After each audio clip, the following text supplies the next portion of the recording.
Welcome to Tart Words. I'm your host, Linda Hengerer, and I'm a writer, a reader, and a baker. I talk to writers about their latest book and what inspires them, chat with fellow author Suzanne Fox about what writers can learn from reading their favorite authors, and share fast and easy recipes for anyone looking for a sweet treat. Join me as I share Tart Bites, Tart Thoughts, and Tart Words. Today on Tart Bites, I'm talking about puff pancake.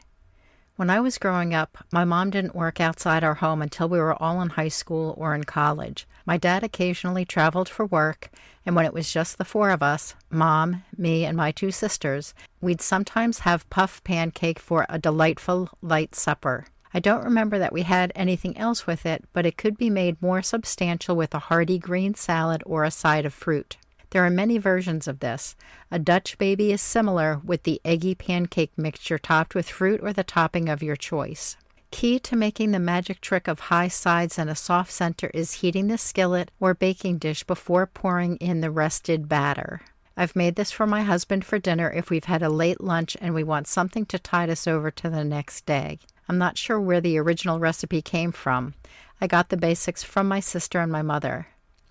Ingredients: 4 eggs, 2/3 cup all-purpose flour, 2/3 cup milk, pinch of salt, splash of vanilla, 3 tablespoons of butter, confectioner's sugar or powdered sugar. Toppings of your choice: fruit, Nutella, jam, jelly, lemon curd. You do you.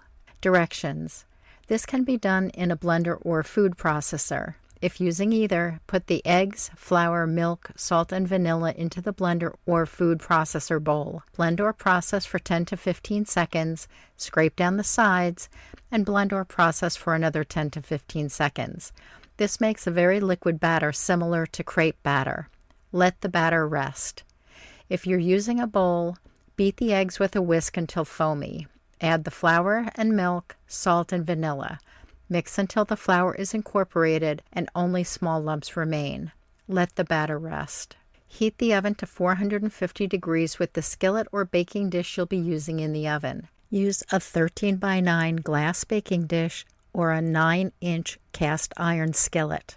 When the oven reaches 450 degrees, remove the skillet or baking dish and put the butter in to melt, swirling the skillet or baking dish to coat the bottom. The heat will make some of the butter brown. Moving the dish keeps the butter from burning. Pour the batter into the hot skillet or baking dish and put into the oven for 15 minutes. Remove from the oven, dust with confectioner's or powdered sugar, and place in the oven for 5 more minutes. Remove from the oven and serve. The batter climbs the sides of the skillet or baking dish like a popover as it bakes, and the sides will be crisp and brown.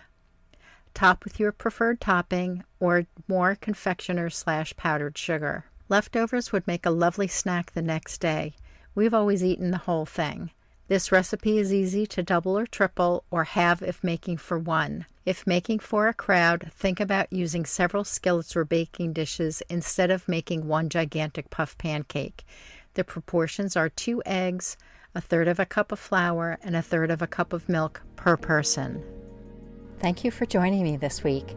To view the complete show notes and the links mentioned in today's episode, visit tartwords.com/tart342.